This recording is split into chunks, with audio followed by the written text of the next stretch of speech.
नमस्कार, मैं हूं नीलू। तो एक बार फिर से हूती, हमास और हिजबुल्लाह एक साथ आने की तैयारी कर रहे हैं और ऐसा क्यों है वो हम आपको बताते हैं। क्योंकि अब उन्हें जिस तरह से इजराइल लगातार हमले अलग अलग जगहों पर कर रहा है, उनका ये मानना है कि जब तक ये तीनों संगठन एक साथ नहीं मिलेंगे तब तक वो इजराइल का कुछ नहीं बिगाड़ सकते। और इसीलिए अब तीनों संगठन एक साथ मिलकर एक बड़े हमले की तैयारी में इजराइल में दिखाई दे रहे हैं। आखिर ये संकट किस तरह से बना हुआ है, बातचीत करने के लिए मयंक मेरे साथ है। मयंक, एक बार फिर से शांति वार्ता के पहले भी हमने देखा था, एक बार पहले हूती, हमास, हिजबुल्लाह सब एक साथ आए थे और एक बार फिर से ऐसी आशंका है कि शायद ये तीनों संगठन एक साथ आए और इजराइल में बड़ी तबाही लेकर आए। बिल्कुल, देखिए एक बार फिर वो स्थिति बनती दिख रही है जो इस सीज फायर के पहले थी। हमास, अभी हमने देखा कि हमास ने कुछ दिनों पहले जो है वो अपनी रॉकेट्स जो हैं इजराइल के ऊपर फायर किए। अब देखिए जिस तरह से कल बड़ा हमला हिजबुल्लाह के ऊपर किया है इजराइल ने, लेबनान में भी सीज फायर जो है वो पूरी तरह से खतरे में है और हुती लगातार अटैक कर रहा है। तो ये माना जा रहा है एक बार फिर से कि हमास, हिजबुल्लाह और हुती ये तीनों मिलकर एक साथ किसी बड़े हमले को अंजाम दे सकते हैं इजराइल में, जो कि नेतन्याहू के लिए एक बड़ी चुनौती होगा आने वाले वक्त में। देखिए लेबनान के साथ जो सीज फायर था पिछले कुछ समय में, देखिए हिजबुल्लाह, जो इन्फॉर्मेशन अलग अलग सोर्सेज से आ रही है कि हिजबुल्लाह लगातार अपने आप को मजबूत करने में जुटा हुआ था। हथियारों के मामले में हो, चाहे जो वॉर में उसे नुकसान हुआ था उसको मैनेज करने में वो लगे हुए थे। तो अपनी स्ट्रैटेजिक पोजीशन मजबूत करने में हिजबुल्लाह लगा था पिछले कुछ समय में, जिस समय से ये सीज फायर चल रहा है। अब देखिए गजा में सीज फायर खत्म है, लेबनान में सीज फायर खत्म है और हुती की तो हाइपरसोनिक मिसाइल्स 3 बार हमले कर चुका है वो पिछले 4-5 दिनों के अंदर।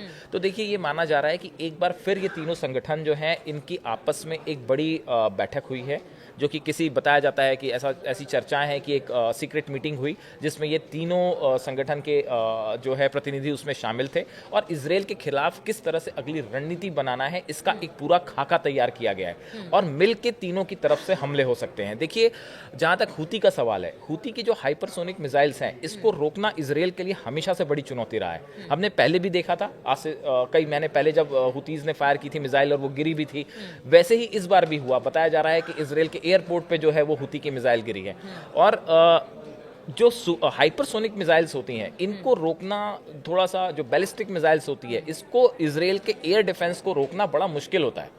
तो इसलिए हुती तो एक बड़ा चैलेंज बने ही हुए हैं। देखिए बताया जाता है हुती के पास 1000 से ज्यादा मिसाइल्स हैं, उनके पास जो है उनके जो लड़ाके हैं उनकी संख्या भी 1.5 लाख से ज्यादा है। कुल मिलाकर कहा जाए अगर तीनों आ जाते हैं तो उनका स्ट्रेंथ जबरदस्त। हाँ देखिए उसके बाद ये है कि इजराइल को अपनी सुरक्षा के इंतजाम करने पड़ेंगे। देखिए अभी पिछली बार जब बताया गया कि हमास की तरफ से जब मिसाइल्स फायर हुई या फिर हुती की तरफ से मिसाइल्स फायर हुई तो पूरे इजराइल में पैनिक का माहौल था, सायरन्स बज रहे थे, लोग बंकर्स की तरफ दौड़ पड़े थे।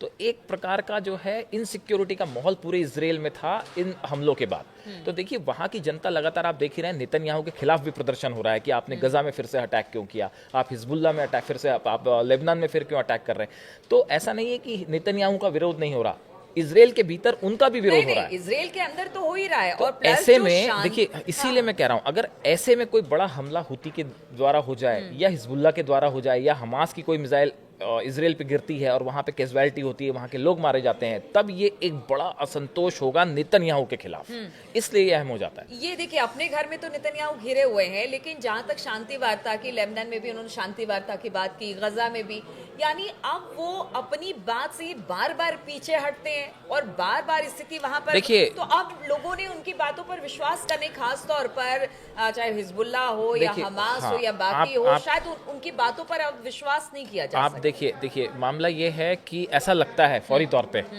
कि ट्रंप और नेतन्याहू ने इस मिडिल ईस्ट रीजन के लिए कोई बड़ा प्लान, सीक्रेट प्लान तैयार कर रखा है और वो उसी के हिसाब से आगे बढ़ रहे हैं। गाजा पे हमला सिर्फ बंधकों के लिए नहीं किया गया, ये बात तो एक्सपर्ट्स भी कर रहे हैं। लेबनान में जो सीज फायर तोड़ा गया और जो हमला किया गया, ये इसके पीछे कोई विशेष मकसद है। और हुतीज से तो आप अनसेटल हैं ही, सीरिया में आप क्या कर रहे हैं वो सबको पता है, सीरिया में हालात कितने खराब हैं। देखिए ये पूरा जो रीजन है, ये पूरा रीजन अनस्टेबल है। अमेरिका और इजराइल ये चाहते हैं कि यहाँ पे अपना दबदबा कायम रहे। अगर बंधक छूट जाते, अगर परमानेंट सीज फायर हो जाता तो शायद इजराइल के लिए ये कोई अचीवमेंट वाली बात नहीं थी। और देखिए इजराइल के लिए चुनौती यही सारी, क्योंकि बाकी अरब देश जो हैं वो एक तरह से कह लीजिए वो युद्ध में उतरना नहीं चाहते हैं, चाहे जॉर्डन हो, सऊदी इजिप्ट अरब हो, जॉर्डन हो, हाँ। इजिप्ट हो, वो लोग नहीं उतरना चाहते। यानी कि चुनौती एकमात्र यही 3-4 संगठन है और ईरान है, जिसको कहा जाता है कि ये सारे उन्हीं से समर्थित हैं। तो चुनौती इसलिए चाहते हैं कि ये सारी चीजें खत्म हो जाए, और शायद जो गजा पे लगातार हमले हो रहे हैं उसको भी इसी तरह देखिए, गजा में जिस तरह से हमने देखा कि बीती रात एक हॉस्पिटल पे हमला हुआ और 5 फिलिस्तीनी उसमें मारे गए हैं, जिसमें एक हमास के बड़े लीडर भी बताए जा रहे हैं। तो देखिए, जिस तरह से अटैक अब इजराइल कर रहा है गजा में, इसको लेके एक बड़ा असंतोष खिलाफ नेतन्याहू के अंदर ही नहीं है, गजा में भी जो है वो जबरदस्त ये डिमांड हो रही है कि इंटरनेशनल डिमांड हो रही है कि यूएनओ इसमें इंटरफेयर करे, जिस तरह से अस्पताल पे स्ट्राइक हो रही हैं। तो देखिए, कुल मिला के ये जो तीनों संगठन हैं, हमास, हिजबुल्ला और हुती, जब तक आप इनके साथ एक परमानेंट पीस को अचीव नहीं कर लेते, तब तक ये तीनों संगठन इजराइल के लिए एक बड़ी चुनौती हैं। और आप देखिए, किसी भी वक्त, किसी भी दिन, किसी बड़े हमले को ये इजराइल में अंजाम देने में सक्षम है।